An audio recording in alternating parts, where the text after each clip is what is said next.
and is related with the balance in myself between the masculine and feminine.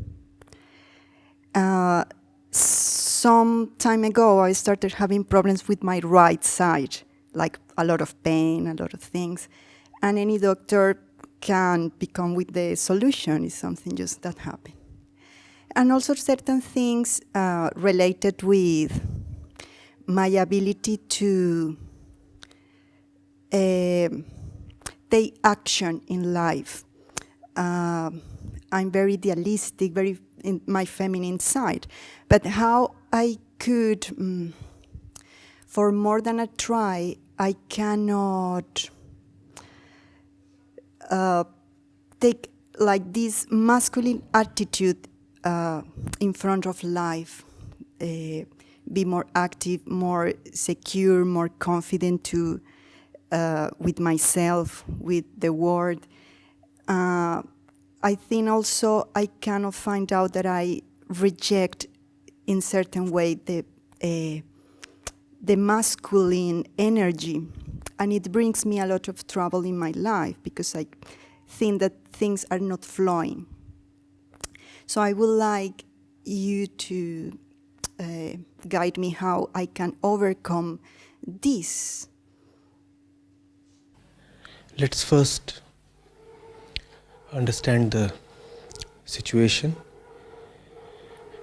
and then see whether we can come to a solution. The way we seem to be presently comprehending and narrating the situation is this. The questioner says there is a masculine and feminine side to being, and in her case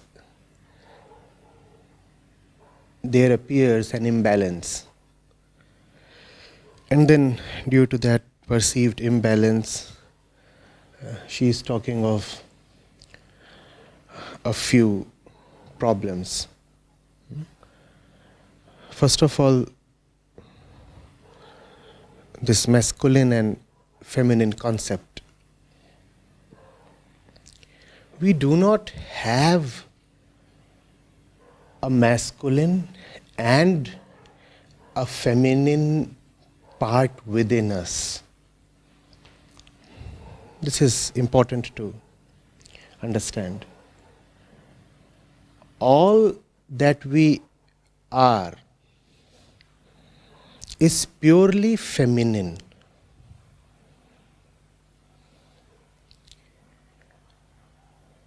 100% feminine. Every cell of the body, every thought, every impulse, instinct, emotion is feminine. Irrespective of whether we are talking of a man or a woman or some other category, it doesn't matter. The entire universe is Prakriti, which is feminine. This division of the bodily world or the external embodied world into the two halves of masculinity and femininity is pretty illusory.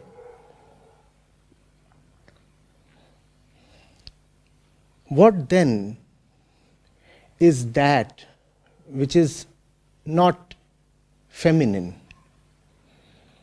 If we say everything about us is feminine, then are we talking of some kind of feminine monism? Are we talking of some kind of feminine non-duality? No, not quite.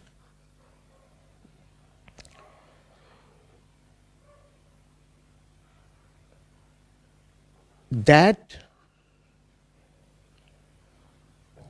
center of our consciousness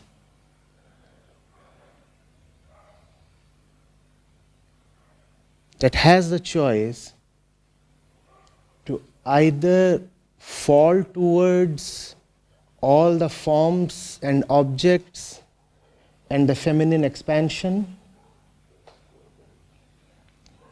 or to seek liberation and rejoice in its own solitary freedom, is the masculine or Purush. Everything that carries form, name, appearance, color, weight, everything that can be talked of, conceptually described, is just feminine. Feminine in the sense of it being prakritik, belonging to the material universe, being directed by the laws of physical materiality. Right? It is not the feminine that is ever a problem. Never. Prakriti is a machine unto itself.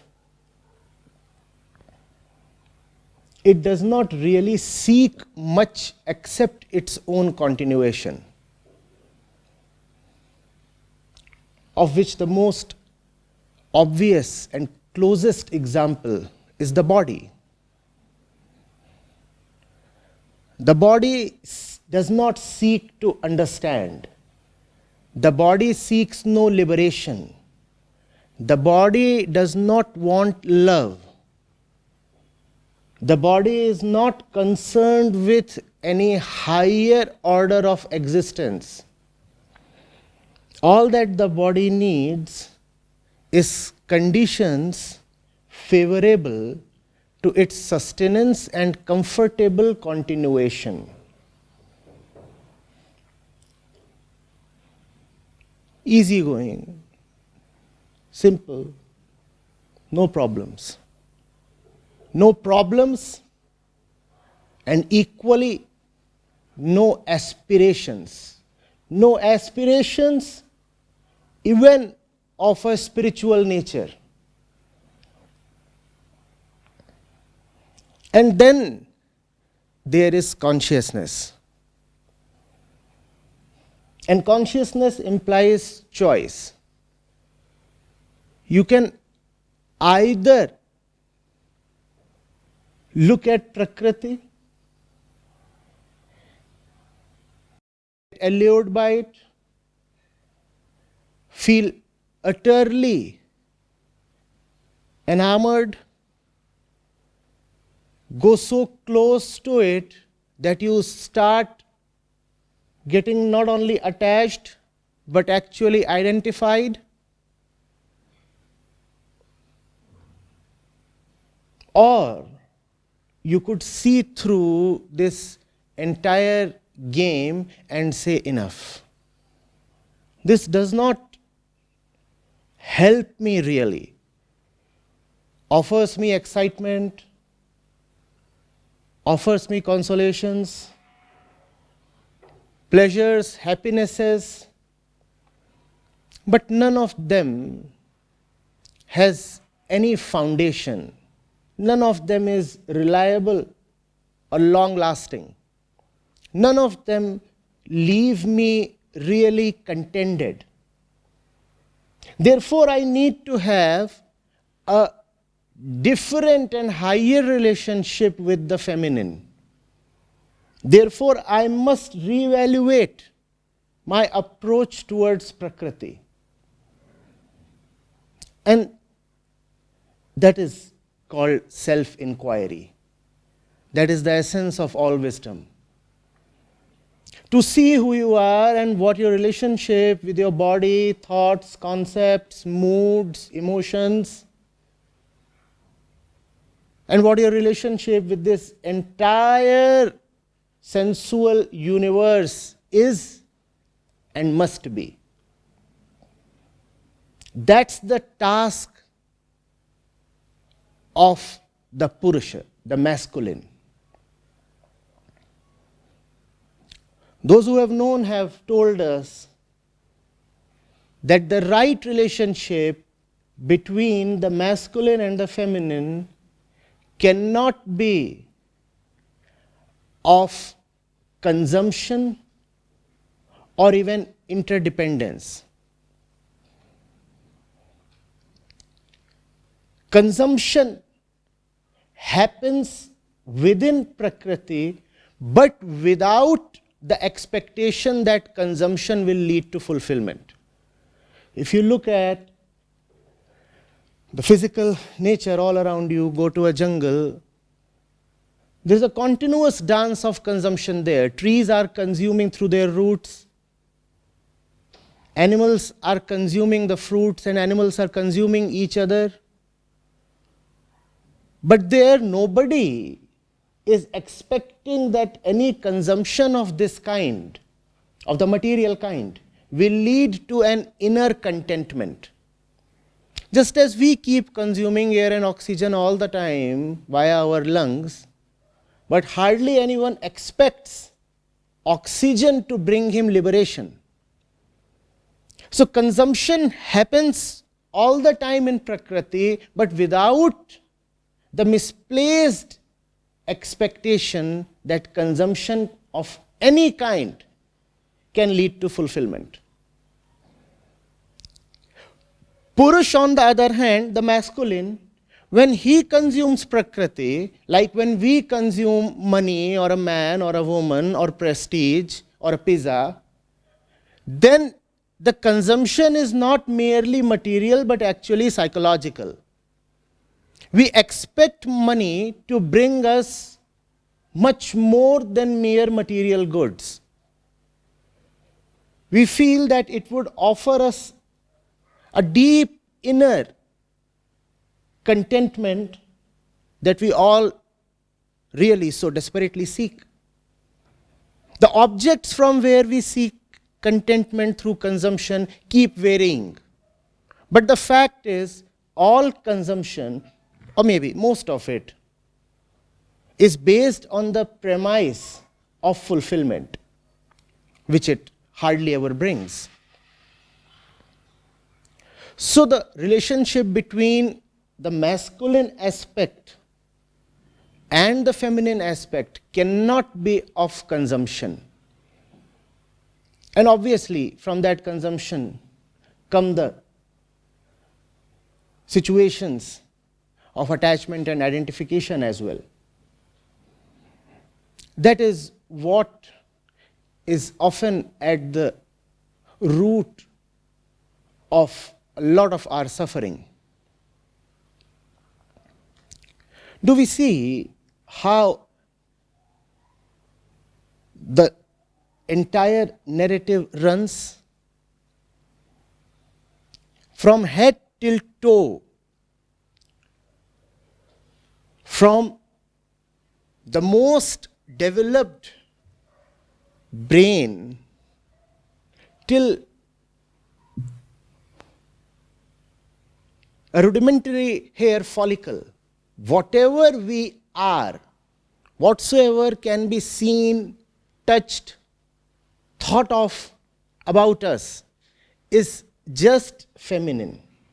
But then we are not merely physical. There is something else about us that probably is related to the physical, but is yet not physical. An example of that is the thing called love. Can you hold love in your hands? Can you weigh it, measure it, tell its color, place it somewhere, store it? It has no material properties.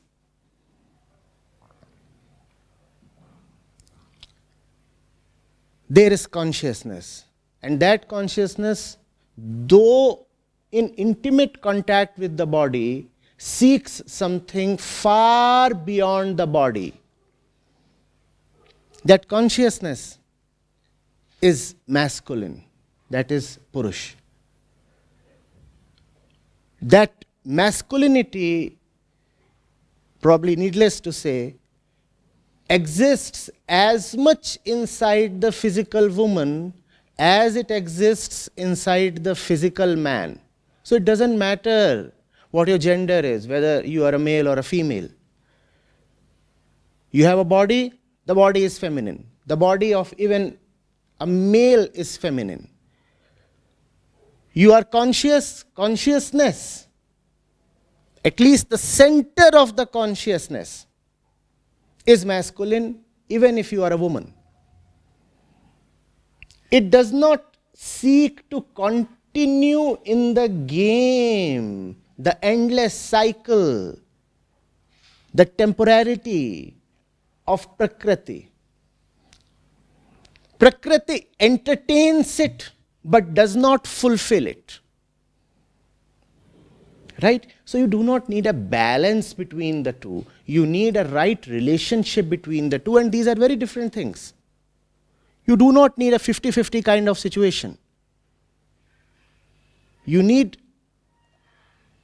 a correct relationship, the right relationship. And the right relationship is that of observation. The I, the consciousness, must know, and that knowing happens through observation. You must know what is happening. This body, how is it operating? These thoughts, feelings, emotions that one calls himself, that one calls as I am emotional. I am feeling this way. I desire to have that. I am angry. I hold such an opinion. Are all these objects that we so easily attach to the I really have anything to do with the I? I am angry. I, in this little statement, pertains to consciousness.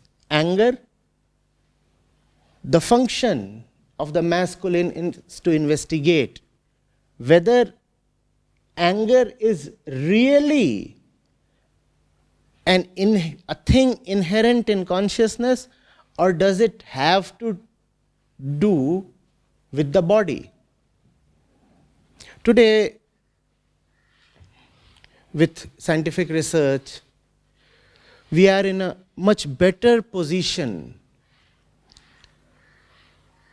to see with concrete proof that which we call as our identity, our thoughts, our values, are all so very physical or social. There is hardly anything about us that can be called as our own. It either comes from our genes or comes from the accidental situations we have found ourselves in since our birth. This is the task of the masculine. This is what the Purush has to figure out. All that one is thinking of, all that one takes as himself or his own, is it really his own? Or have things happened just randomly, and random association has been mistakenly taken as an individual choice?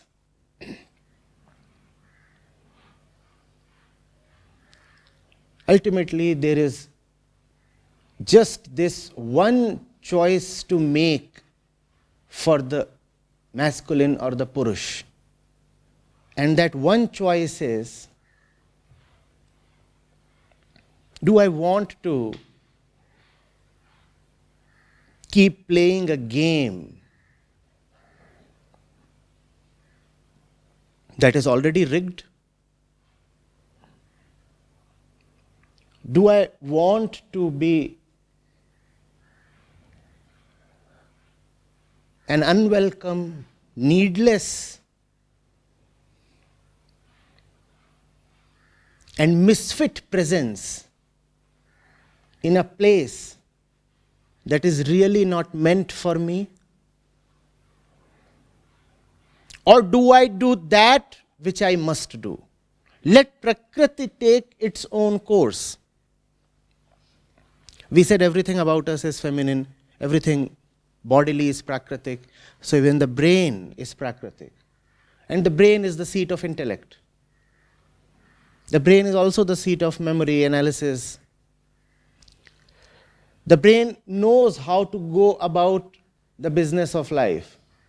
Is there really a need for the eye sense to poke its nose in every small thing?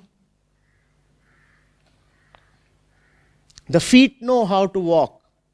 The eyes know how to see. The lungs know how to breathe. The intellect knows how to process data. The memory knows how much data to really store. Does one really need the I, the me, to intervene in all this business? That's the task of the Purush. And that is self-inquiry. Right?